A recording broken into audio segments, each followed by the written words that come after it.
of December 2024, and we continue with that conversation with former Deputy President Rigathi Gachagua, who has been out of office for exactly 30 days now. On the 1st of November this year, his successor, Professor Kithure Kindiki, took over office. And before we took a break, Your Excellency, and right now we get into this discussion non-stop, you stated that the state was complicit. In fact, what you posted on social media was that this is a very sad state of affairs and a major low for the state, who are clearly complicit in these actions. Aside from the meeting that you have said happened at Tigoni police station, and the fact that you're saying you cannot report this to the police because they were complicit, what evidence can you show Kenyans, the people of Kenya, to decide? The officer commanding police station was present in the meeting in uniform. As soon as I arrived, he changed into civilian clothes, was present during the fracas, and did nothing. You know? And again, I've told you, at the exit of the venue, one of the cars, green in color, by the criminals had blocked the road so that we could not exit, so that we were in a death trap, so that they just continued attacking us. And in the process, officers of DCI in the notorious Subaru cars that are unmarked without number plates, abducted, in clear view of everybody, Honorable Peter Mwathi and the MCA for Bibilioni. Peter Mwathi was taken round in circles for 8 hours before he was dumped on Bypass Road. The MCA for Bibilioni, who had spoken very strongly, was taken round and abandoned in Kadale Forest, where he has been picked and is now in hospital in a coma. So clearly, the police were part of this exercise. And I want to caution the state. I've been around for a while. I was in the Moi government. I was in the Kibaki government. I was in the Limuru government. I was in Ruto government. I'm here today. The use of criminal gangs to manage politics is a very dangerous thing. These criminals, after you use them as government, they don't go back home. They just continue committing crimes. From the pictures that are coming from Limuru, people are now calling us because they identify them. These fellows belong to a criminal gang that caused atrocities in the Mount Kenya region and Nairobi in the 90s and 2004, 5, 6. And what has happened now, once the state gives cover to these criminals to engage in crime, purporting to manage politics for the state, they will go back to their crimes. And they have already started going to Matatu stages to collect protection fee, going to dowry payment, demanding a 10%, going to hardwares, demanding money. Once a government uses criminal gangs to cause mayhem like they did in Limuru, beating innocent people in a funeral. And that young man called Erastus is a hustler. The parents are poor people. They came there and caused mayhem. Today, none of them has been arrested. So they get very embodied. And what happens to the public? If they can attack the second deputy president of the Republic of Kenya in full glare of the media during daylight, with machetes, with weapons, and nothing is done to them. So far, none has been arrested, despite the fact that these are people who are known even with criminal records. Then they set upon citizens and start extorting money. And the citizens will panic because they will ask, if they can attack the second deputy president of the Republic of Kenya with police supervision, who am I? I want to say, number two, from where I sit, we have discussed with many people, and we are clear in our mind. Some peace caravans had been organized within the Mount Kenya region with musicians to go around to try to entice the people to give favor to the president and his deputy, who are not doing very well in the region for now. And when people asked, why are you sending peace caravans? There is peace in the Mount Kenya region. Send these peace caravans to Baringo, send them to West Pokot, send them to Baragoi. There is an attempt to create chaos in the region through this disruption of meetings. Because you see what will happen, Karanja. I was supposed to go to Nakuru for a funeral on Saturday. And I was supposed to go for a church service in Molo PCA. When my supporters in Nakuru learned of what happened, they started organizing themselves to protect me and to deal with whoever may want to come and attack me and create chaos. And I had to stop because I cannot allow that situation, because that is what the planners of this violence wanted. The people of the Mount Kenya to start fighting each other. So they had organized groups in Molo, and my supporters in Molo, who are in thousands, started organizing themselves so that if anybody tries to come near where I am, they will be able to deal with them. And as a leader, as a very responsible leader who cherishes peace, I had to make a decision to call off Nakuru, to call off Molo, to avoid a clash between my supporters, who are in thousands, and the few criminals who have been paid. So I can see from where I sit, some people have sat down and said, this mountain, because it's becoming problematic, let us set up these characters against each other. Let us get this criminal gang that is feared in the area, unleash it, give it state protection, let it cause mayhem, let the people protect themselves and protect others, and then the mountain is chaotic, and then they can enjoy. I want to appeal to our people, wherever they are. Even leaders have told them, because this criminal gang, after the Limuru attack, they have started reaching out to leaders. Please, we can offer you protection. That is what they wanted. So that we have a situation where, for you to go to a meeting now, the state has absconded responsibility of its role to protect citizens, and now you are leaving leaders to look for criminal gangs to protect themselves. Like if I want to go somewhere now myself, I say, because what happened to Limuru can happen, let me also look for other gangsters to protect me. And then you set people against each other. That is a situation that should never happen, and I want to caution the government to be very careful. When those criminals were brought in the 90s, they developed into something that was very problematic. Rooting them out was a very painful and costly affair. Whoever has sat down and decided that you want to engage these criminal gangs to manage politics in the region, you are courting a disaster, and you are starting something that you cannot stop. I don't mean to cut you short, but you served in government for 2 years, Yes. Honorable Gachagua. Yes. And this, as you're saying, is something that the state has done. Is it something that the state has started doing? No, that or is thing it something happened. that happened that even thing, under your tenure? Under our tenure, it has never happened. We are very clear that we cannot allow criminal gangs to take over this country. You cannot allow criminal gangs to go to disrupt meetings and attack leaders and do nothing about it, because you are creating a situation of lawlessness.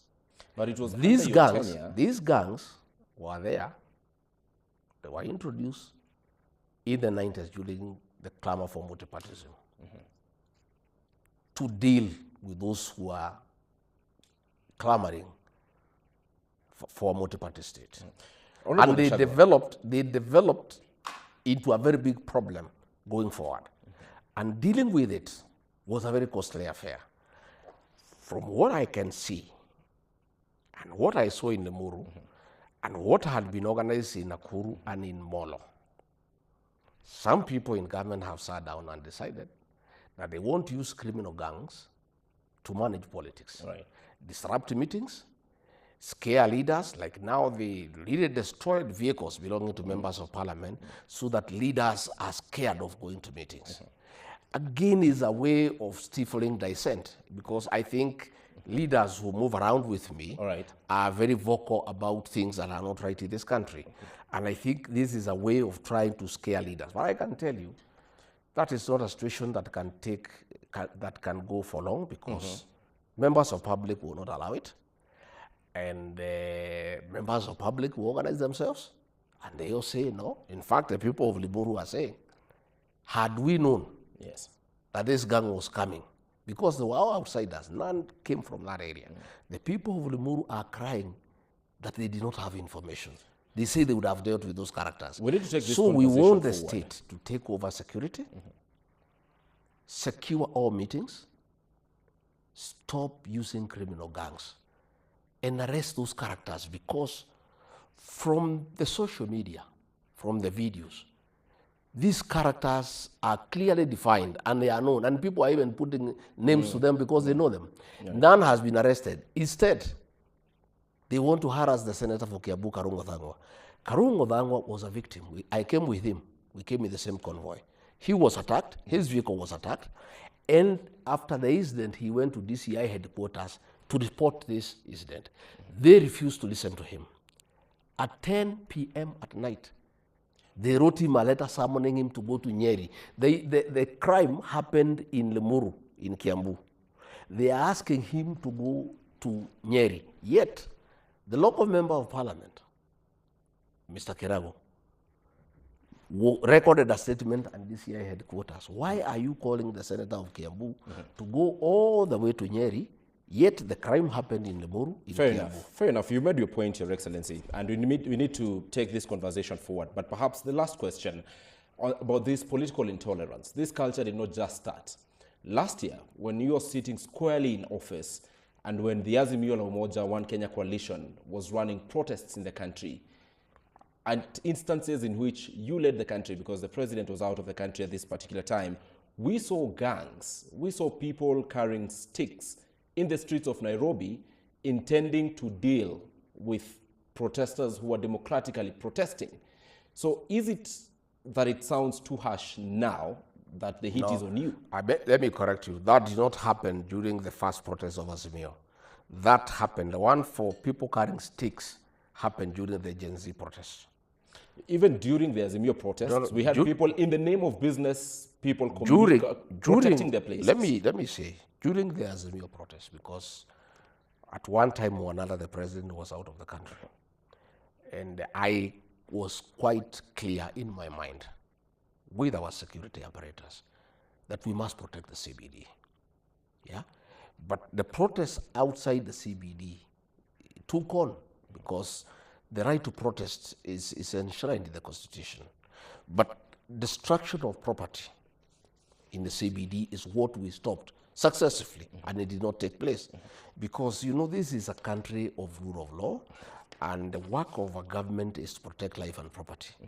You protect both lives and you also protect property. So what I do remember myself at that time, when the president was out of the country and I was left, is that we made sure that the property around CBD is protected. I have been very clear in this administration that we can never use criminal gangs to manage politics, to manage security, because it's not sustainable. All right. You create a monster that you cannot control. Because after the event, you have called those fellows to perform. What happens after that? They run amok. And since they feel that they have government protection, they operate with a lot of impunity. And that is a situation that one cannot control. Yes. Your point is home, and we need to move on from this conversation. And Your Excellency, let's speak about a topic that many Kenyans right now want you to speak candidly about.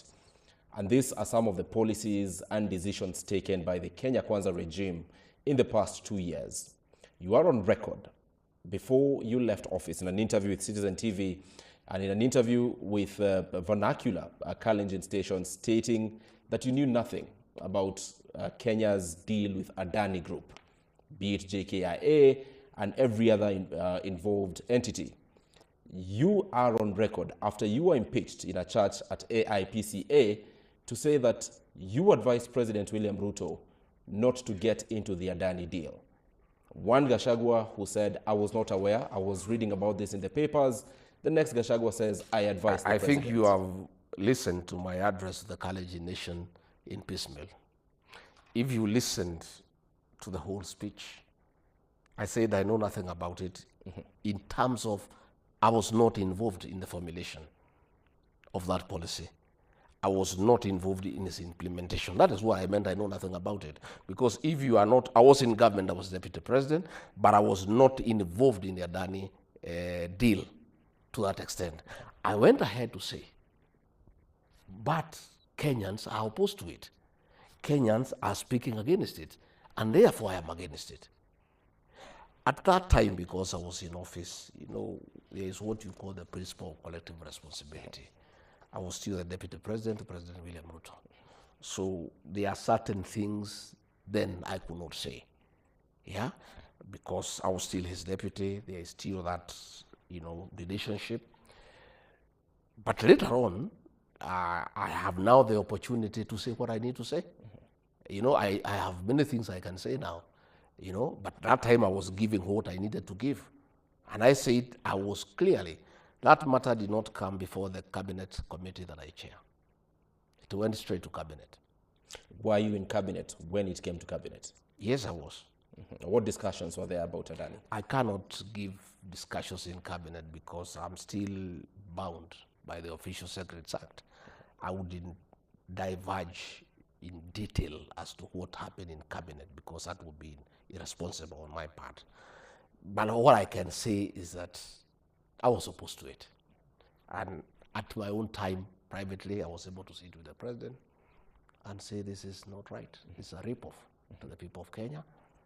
It is not tenable. And also, because I was elected, in our administration, I was the lone voice that would tell the president what anybody else cannot tell him. Because as an elected leader, you interact with the people. I also have serious political networks that are independent from the president that talk to me daily so that I get to know what is going on. And as principal assistant to the president and as his advisor, I took it upon myself, and it's a job I did that cost me heavily to always tell him the truth. Excellency, allow me to interject because you have said that yes, you sat in cabinet and you cannot divulge issues discussed in cabinet. This is a matter in public. This is a matter already addressed by the head of state when he announced that cancellation at the National Assembly and the Senate when he made his State of the Nation address. You certainly owe it to the people of Kenya to tell them that this is what the country was getting into in Adani. Who was tasked to do what in cabinet, and how exactly was this deal reached? When was it signed? Those are the questions that Kenyans are watching today. I have told you clearly. I've told you clearly that nobody involved me.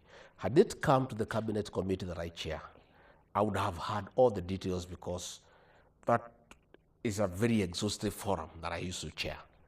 I'll be able to get to know from the beginning to the end. But cabinet is basically formality. And certain things, president will decide they come direct to cabinet without coming to the cabinet committee. So are you saying, because you gave us a track record of how many cabinet subcommittees you chaired while in office. This was at a time when some quarters were saying you did not perform as deputy president. Are you saying that in the many committees you hosted or you chaired of the cabinet, this did not come out? Adani did not come. Did the Social Health Authority come out? Yes, it did. In the subcommittees? Yes, it did. What was your position on it? My position then, as it is today, is one, it was hurried. And there was no sufficient reason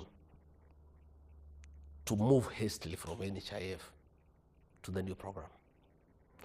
And from my own reasoning, when I even looked at the mathematics surrounding that program, is that it would have cost us between 700 to 800 million to upgrade the system that was running the NHIF to make it compliant Yet we are moving to a new program that is costing 104 billion shillings. And in my view, my very honest view, that's the crux of the matter. That is a rush. That is a forecast, the 104 billion. And when you listen, Karanja, me, I'm a people's person. And probably many people thought that I'm a rebel within government. I was not a rebel. I was a deputy president of a popularly elected government that is answerable to the people. And in my view, we in government are the employees of the people. And the people are your employers. And their opinion counts. And you cannot dismiss what they think and what they feel. And that is why even members of parliament were accusing me of intimidating them when I told them to listen to the ground during the Finance Bill 2024. It's because myself, I do listen to the ground, and I take time to listen to what people are saying. If you listen now to patients, they are going through hell. One, in NHIF, you would pay 500 shillings for the whole family. Maybe say you have your wife, and maybe say 2 children like myself. 4 of us will pay 500 shillings for the ordinary people. Now, in this new program, it's each individual. So you find people having a problem with that. Number 2, you find that the private hospitals have not embraced this program. The program was rushed before all the stakeholders were brought on board. So you find that you have been deducted money in your pay slip. Then when you go to a hospital of your choice, you cannot be treated. And that is the frustration that the people of Kenya are going through. And I am a very strong believer that your employer is ultimate. And the feeling of your employer is so central in whatever decision that you make. In this case, the employer here are the people of Kenya. The people of Kenya. Your Excellency. And if you find the people up in arms, and everybody is complaining, the stakeholders are complaining, Kenyans are complaining, you simply cannot ignore them and decide that you must do what you have decided because it's a government program. Because that government program is meant to benefit some people. And if the beneficiaries of that program are uncomfortable with its implementation, with its component, with the way it is being rolled out, you have a responsibility as a leader who is elected all the time to take into consideration the views of the people. This responsibility you had when you chaired the cabinet subcommittees in which the shift from NHIF to SHA came. And for Kenyans who do not understand the workings of government, many of whom are watching today, you may need to tell them, if indeed it's true that you did not agree or you said it was rushed because it came to a cabinet subcommittee you chaired, how did it end up in the cabinet? You're the second most powerful person. Cabinet will work on policies. The issue is not the policy, it's the implementation. In terms of timelines, in terms of the transition, it's now when to go to the respective ministry or department that the whole issue of implementation comes into question. And this is where I'm saying, in my view, the thing is rushed and there is no adequate public participation because the views of the public are not being taken into account. You can pass a very good policy and there's nothing wrong with passing a good policy. But when you take it to the people, they have a different view. You have a responsibility to change your mind after listening to the people because at the end of it all, they are the consumer of that policy. You know, all these public policies are meant for the public. They are not for the bureaucrats who work around them. So when you do it, and probably you think you are doing it in good faith, and you think you have come up with a very good policy that can benefit the people. And when you roll out, and that's why public participation has become very instrumental in the new constitutional dispensation. You must ask the people, what do you think about this program? If there is a lot of resentment, if there is a lot of rejection, it behoves you as an administration to take into consideration the views of the people. You know, I have seen an advisor in the president's office telling people that their children will not be allowed to go to school unless you register for this program. You know, that is coercion. That is intimidation. If something is good, Ibrahim, it is people who should be rushing to register. You know, a good package, something that is attractive, something that is beneficial to the people, you know, it is upon people to rush and do it. But if it reaches where you have to intimidate people and blackmail them, that unless you register for this program, your child will not be admitted to school, there is a problem somewhere. Why are you setting conditions? Mr. Gachagua, what level of responsibility are you taking in this situation that we are in? You're speaking about a government that does not listen. You served in this government for close to 2.5 years. Are you surely lifting your hands and saying, I am not responsible for anything? Karanja, you had the charges against me in the Senate. These are some of the charges that were brought against me. Insubordination, because of saying, no, this is not right. I'm told I'm insubordinating the president. I was accused of not living to the principle of collective responsibility, because in some instances I would say, no, this is wrong. I've listened to the people and this program is anti-people. So you cannot sit here and ask me to take responsibility when you know that some of the charges against me before the National Assembly and the Senate was that I went to the side of the people. I'm a people's person. Charges which you, through your lawyers, completely refuted. That's what I'm saying. I said, like, we were told to go and supervise the demolition of homes along Nairobi River. And I said, no. And I say that is not insubordination, that is doing the right thing. Because, one, a government should not have be at war with the citizens. We had made a commitment as the Kenya Kwanza administration that if we are elected to office, we will not have brutal evictions and inhuman relocation of citizens. And here I'm being told to do it, and I say, no, I will not do it. And I was defending that charge to say what I did is the right thing, because even if you look at the UN Charter, there are certain ways how you relocate people. So I have gotten where I am today because in many instances, I refuse to betray the people of Kenya. Fair enough. I refuse to betray the people of Kenya, and what is not right, I said is not right. And where people had a big problem with a program, I would tell Mr. President, the people have a problem with this program. Enough. You have mentioned that the crux of the matter, and I'm sorry for taking you back, but it's really important that you bring it out. The crux of the matter on SHA is 104 billion shillings that was being used for the system. What do Kenyans need to know about this? Kenyans need to speak out. They need to speak out about something they know 104 about. Billion shillings, Karanja. It's not 104 shillings. It's serious money. And experts have told me that it was possible to improve the existing system that was in NHIF at a cost of between 7 to 800 million.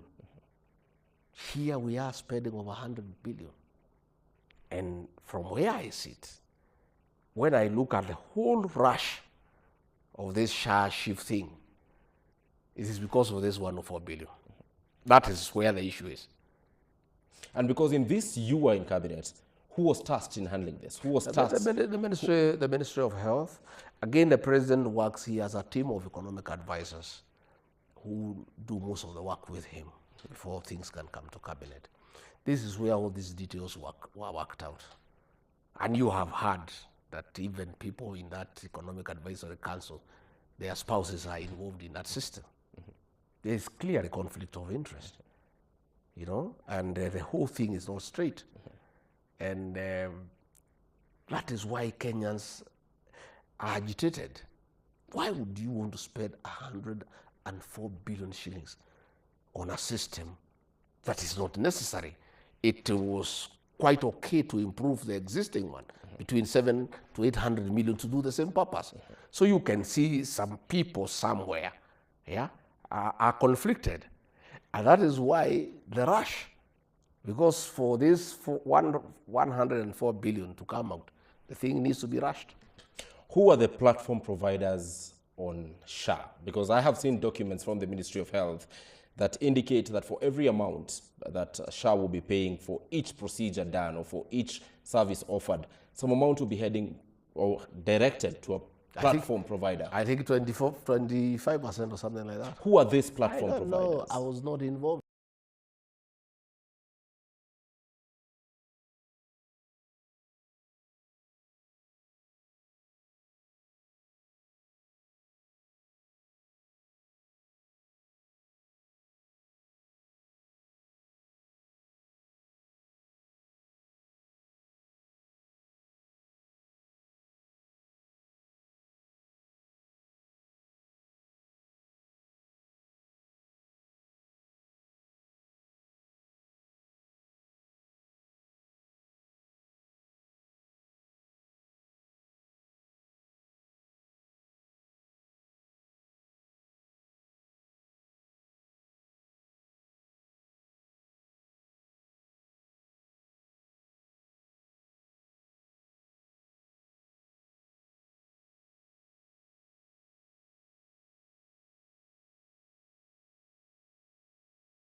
People around the president called me and really abused me, that government was being attacked and you did not defend. How do I defend theft? I cannot defend corruption. I am a man of integrity. And much as probably the president says that I did not defend government programs, he is right to a certain extent. I defended the ones that were above board. Anything, I did the alcohol program, I worked on it. Registration of farmers for fertilizer program, I defended, I worked on it the last day. Coffee reforms, I defended. Tea reforms, I defended. Anything that was above board, that was in public interest, I defended. But issues of corruption, issues of theft of public funds, I could not go and defend. And he must forgive me. I asked President William Ruto to forgive me. I'm sorry, my former boss. Adani, I could not help you to defend. SHA, I could not afford, I could not help you to defend. If the deputy you have picked can defend theft and corruption, let him go ahead. Because he is not elected, he is your person. So he's answerable to you. But me, I was elected, I have the mandate of the people. And therefore, I'm answerable to some people. So I could not go and defend something that is anti-people because I'm elected by the people. You know that this is where the difference between me and the current deputy president is. He is an appointee of President William Ruto. He must defend religiously anything the president says and wants because that is his employee. I was not an employee of President William Ruto. I was an employee of the people of Kenya. It was therefore right for me to fail to defend anything that is anti-people. All right, Your Excellency, 2 weeks ago, or less than 2 weeks ago, President William Ruto made an address to the National Assembly and the Senate about the state of the nation, and he was giving progress about where the country is. This progress was for a period in which you served as deputy president. What is your honest view of what the state of our nation is today? Well, the president spoke about the fertilizer program, which admittedly is a success. And I took part. I worked with it with the president. And in fact, one day, a minister came and presented to the president a bill of about 1.8 billion to distribute fertilizer. And I happened to be there, and I told the president, this is theft. You know, he was saying, for us to distribute fertilizer in Kenya, we need to hire a firm to ensure that the fertilizer reaches the farmers. And he was giving like 300 shillings per bag. So we calculated with the president, and the bill would have been like 1.8 billion. And I did suggest to the president that we could register farmers using the officers of the National Government Administration. And he was agreeable. And he asked me to oversee the exercise, which I did successfully.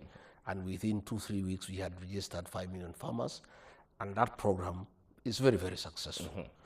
Again, the issue of the strengthening of the Kenyan shilling, that again is successful. Again, the employment of the teachers, 52,000 teachers, give credit where you do, that is true. But there are issues. He talked about the economy has improved. There is growth, there is less inflation, all those figures. From where I sit, because I told you I was around during Moi time, I was around during Kibaki's time, I was there during Uhuru's time, I'm there during Ruto's time. For you to know whether the economy is successful, you don't need figures. Just ask Wananchi, they will tell you. If you ask people who have been around through those 4 governments, they will tell you that the economy improved during the tenure of Mwai Kibaki. Those are they are the best indicators. Forget about these figures and percentages. Those are theories and statistics done at the Treasury, growth of 2.7%, I don't know, those are okay. But if you want to know how the economy is performing, just talk to the ordinary people.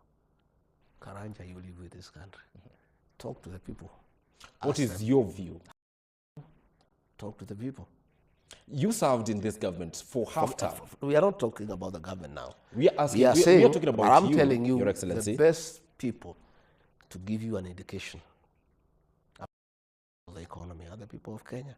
And from what they tell me every day, they don't think we are making any progress. They think we are doing very badly. And at the end of it all, they are the owners of this country. They are the people we work for. So what they think and what they feel is the most important. And any time there is improvement in the economy, the people will feel it. There will be improvement in business, there will be improved cash flow, employment, all those benefits will tag along with an improvement of the economy. And I can tell you, from where I sit, Kenyans are crying. One, for taxation. I was with a police officer who told me all those things that were happening, because even them, they are very unhappy looking at his payslip, the deductions. All the people with the payslips are very unhappy because the deductions are not corresponding to the service. Like now, this money for SHA and SHIF, people are deducted when you go to hospital, there is no service. Again, we had a problem with the Finance Bill 2023 about taxation of primary agricultural produce, avocado, macadamia. So you find people have a problem. If you go to the small traders in Nairobi, in fact, if you go to Nairobi, Karanja, I would like you to take your cameras and yourself and go around. Most of the shops are closed down. There's no business.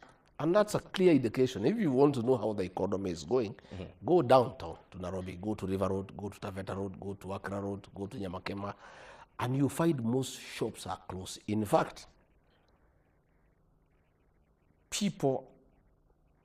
shops used to pay goodwill of 3 million. You are being called by the landlord, please take this shop. All right. There's no goodwill.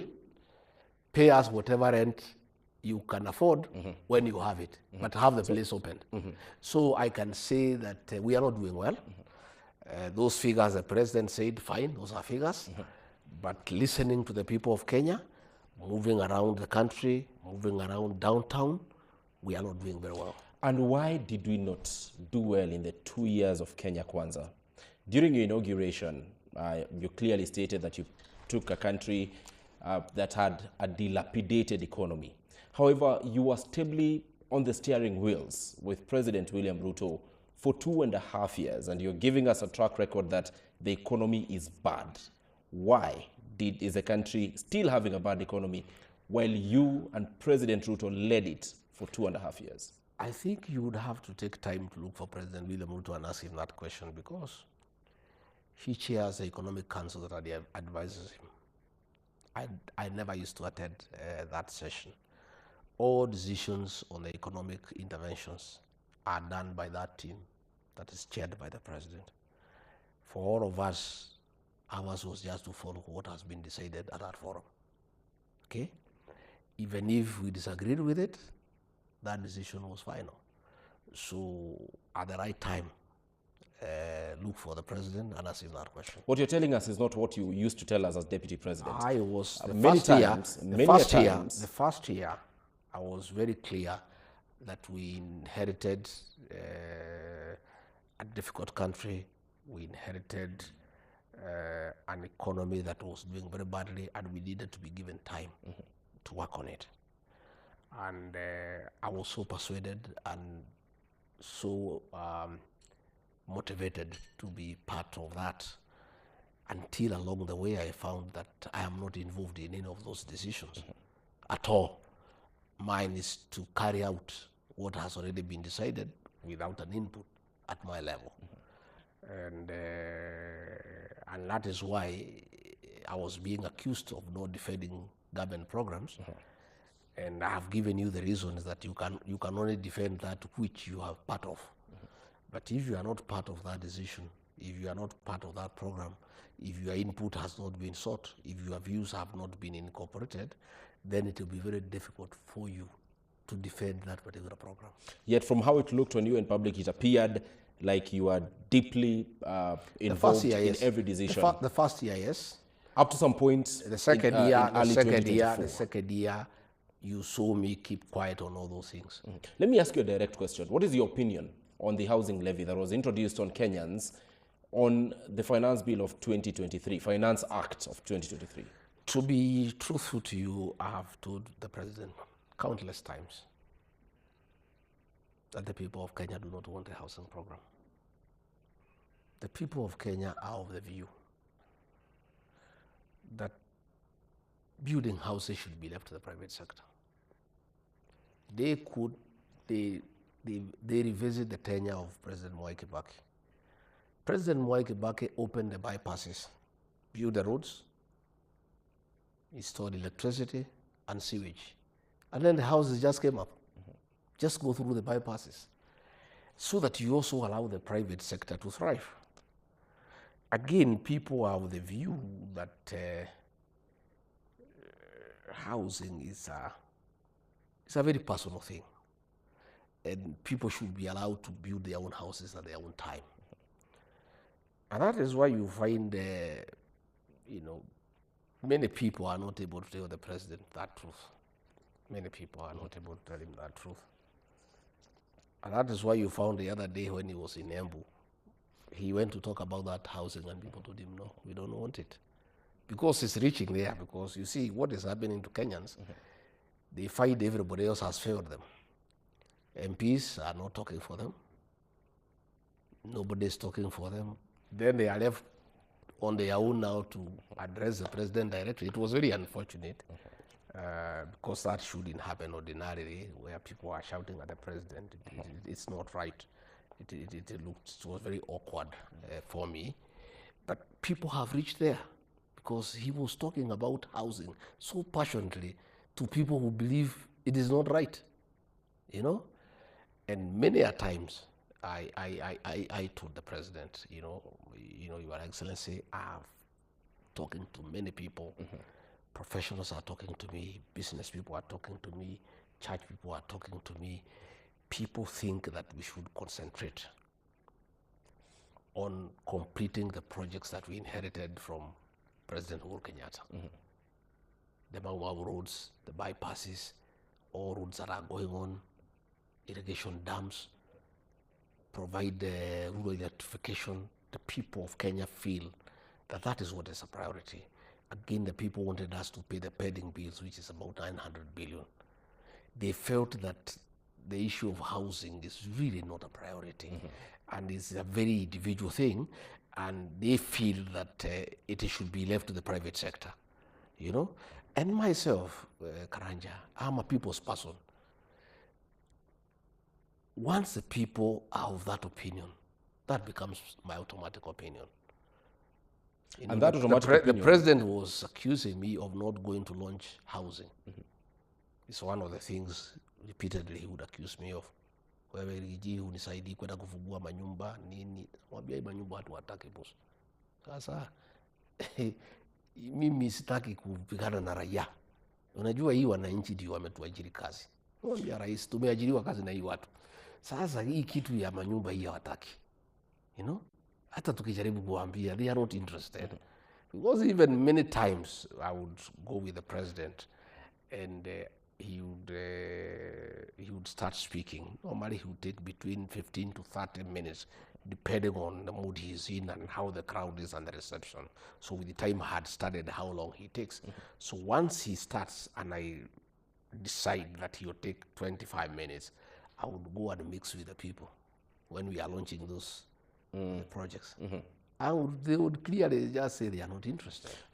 Mr. Gachagua, you're telling us that most of the advices you gave, you're saying you gave an opinion about SHA, Yes. it was never had. You gave an opinion about the housing levy, it was never had nor implemented. It wasn't. Then why did you insist on serving for that long? Why didn't you resign? Well, you were in a government Yes. that clearly didn't want to heed your advice as the president's principal assistant. Well, President William Ruto had not given me the job, so I was given by the people of Kenya. And there were a few things that I was doing that were okay. I was quite busy and happy to do the coffee reforms. I was quite happy to do the tea reforms. I was very happy to do reforms in the data sector. Which you claimed were eventually sabotaged by Parliament. Up until recently. But there was something that I was doing. I was working on the alcohol program, and I felt there were a few things that I could continue doing that were beneficial to the people of Kenya. And since I had been employed by the people of Kenya, I could not leave the job simply because I'm not being listened to, because there were a few things on my own that I was doing quite successfully. It would have been insincere, because you are saying even the once you the work you did was sabotaged. You're saying you are given the job by the people of Kenya and you could not leave the job. No, it was by the work I was doing was going very well until a decision was made to get rid of me. And then people now started sabotaging the programs that I was doing. Like the alcohol program I was doing was very successful.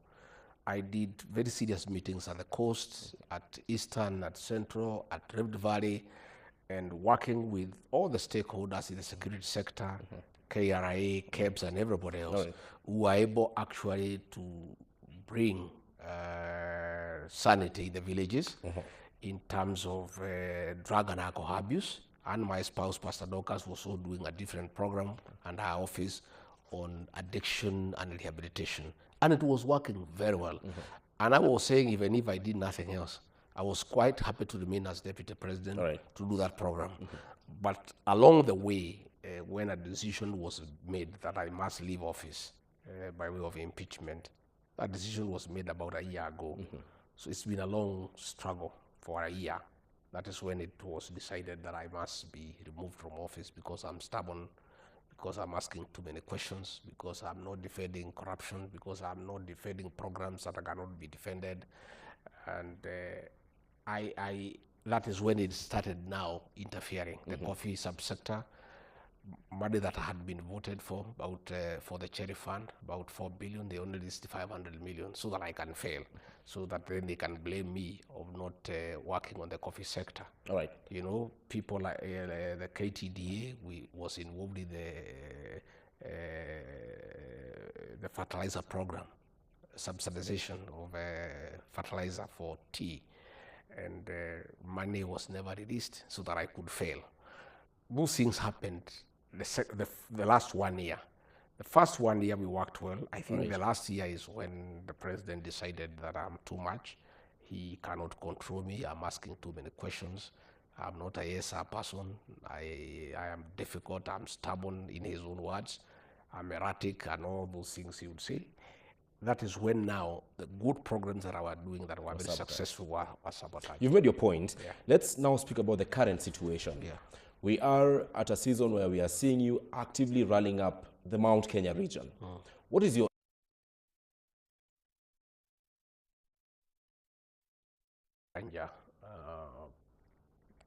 Kenya is a country made of communities and regions.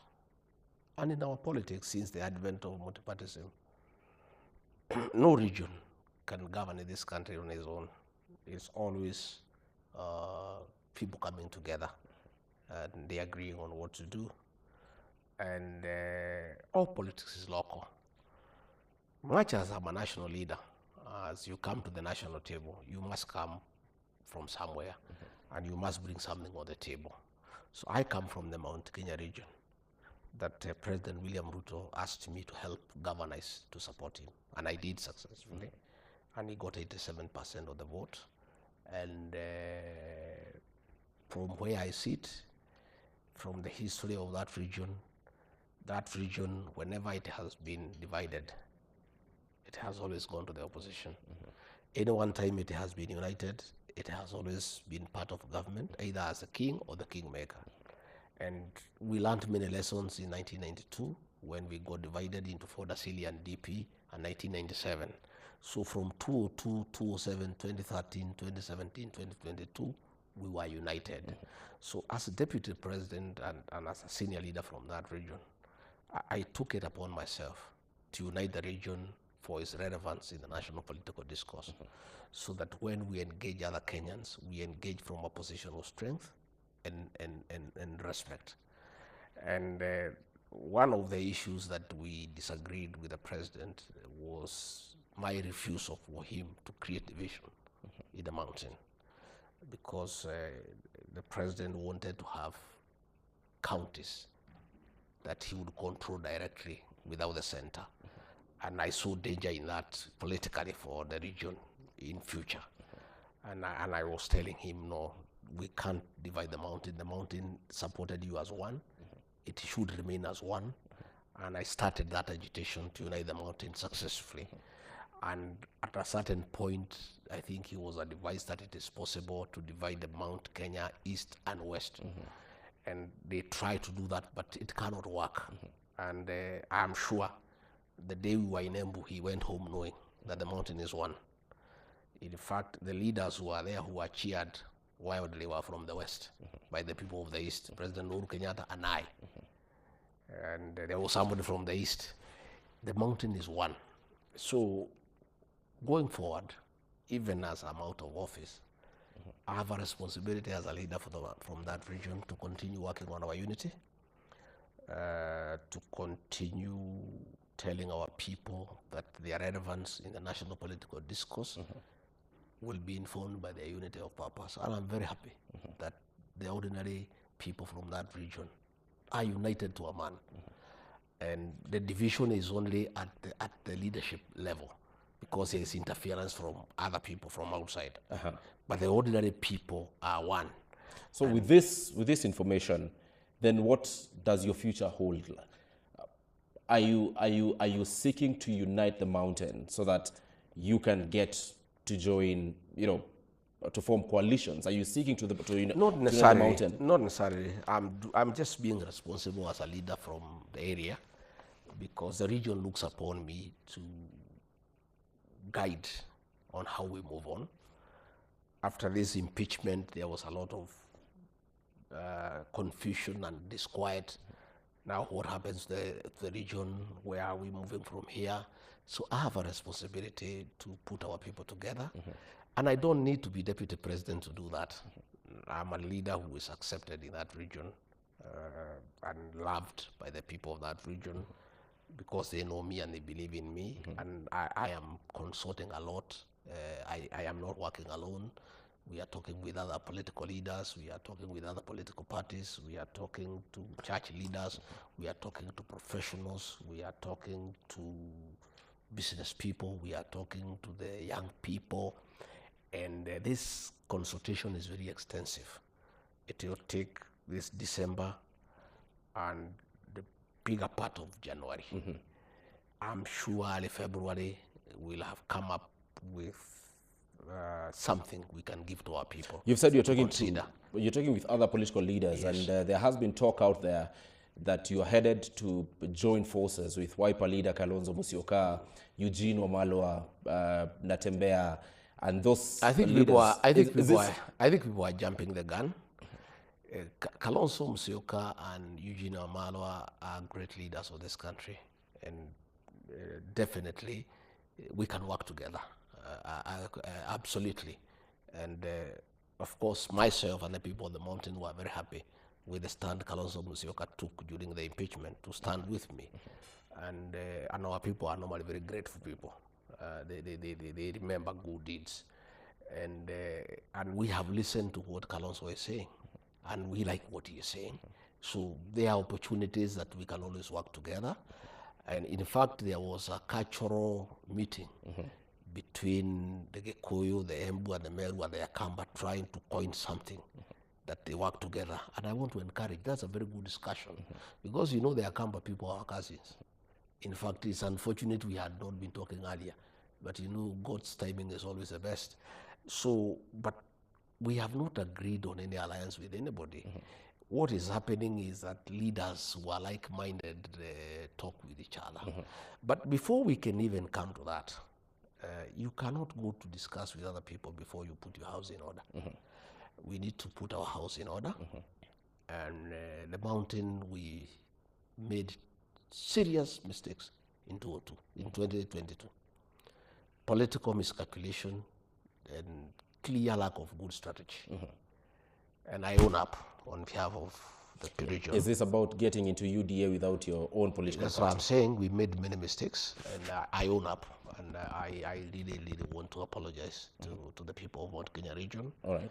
That probably because of lack of experience at that level, are not, dealt at that level. I committed the region to an arrangement that has come to haunt us.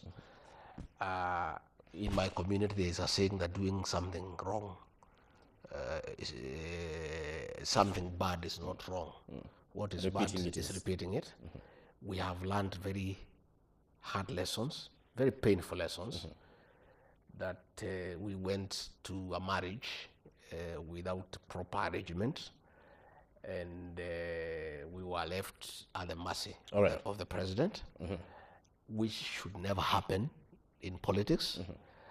We will be more careful in future, and that is why this consultation is very slow and extensive, because we cannot afford to make a mistake another day. You cannot afford to make a mistake. And Mr. Gachagua, one, you've said that you want to rally up the mountain. I've got a couple of questions which I want you to join together, because we are pressed up for time. We need to be hurrying up. What makes you think that the people of the mountain will follow you? I ask you this, having in mind that President Uhuru Kenyatta has a considerable following. President William Ruto has a considerable following from the mountain. In fact, he has more members of parliament than you who follow him today. Those members of parliament also have people. So what makes you think, one, that the mountain will follow the route that you will take? And secondly, there is a feeling that you also need to overgrow the politics of being only from the mountain. Where in your heart are other people in the country, the people of Western Kenya, Nyanza, and across the other 47 counties in the country? I don't know whether the mountain will follow me or not. That is a decision the people will make. Mine is to consult and tell them this is what we have come up with, and they'll apply their mind. And so far, they are the ones putting me under pressure. In fact, there are certain decisions they have already made, very heavy decisions, that they are sharing with me on the way forward. Members of parliament are members of parliament. Most of those members of parliament, with the president, none of them can go home. Yeah? None of them can go home, Garaja, because they lost the people. And I kept on telling them to listen to the people. And they say they'll send me home, because if they don't send me home, I'll send them home. They send me home. Since they did, they have never gone back home. And it is difficult because the people of that region are very intelligent people. And they don't take it for granted when you disobey them, because they are your employer. All these members of parliament are employed by the people. When they disagreed with them on the finance bill and the impeachment process, they put themselves against the people. In fact, the group that hangs around me is the only group that has been going to the people. And that is why criminal gangs are being organized to stop us from going to the people, because the other group cannot go to the people. All right. And I don't know. I don't know whether you saw in Muranga, people of that region you are saying are refusing condolences from leaders. You know? All right. They are refusing condolences from leaders because they are people who are very politically aware and they decide what they want. So whether they will follow me or not, that's a matter that they will decide. And I don't have to lead them, Karanja. My concern for the people of that region, and for the people of Kenya for that matter, is economic advancement. All right. Is political cohesion. Is eradication of illicit brews. All right. It is peaceful coexistence. Let me say that you are saying I only stay in the mountain. That is a narrative that was used to drive me out of office. That Rigathi Gachagua is tribal because he speaks mother tongue when he is in his region. Rigathi Gachagua is tribal because he talks about Bulima. Karanja, this issue of tribalism is a mirage. There is nothing. Did tribalism bring Adani? Did it bring Shah? Did it bring Schiff? Did it bring the corruption of Ed Boyles? What has happened is that when people want to run away from the failures of the government, mismanagement of the economy, taxation of people, massive corruption, they want now to talk about tribalism. Right. Tell me, right, out of all the issues Kenyans are complaining about, yes, is there any one of them that has been caused by tribalism? That is number two.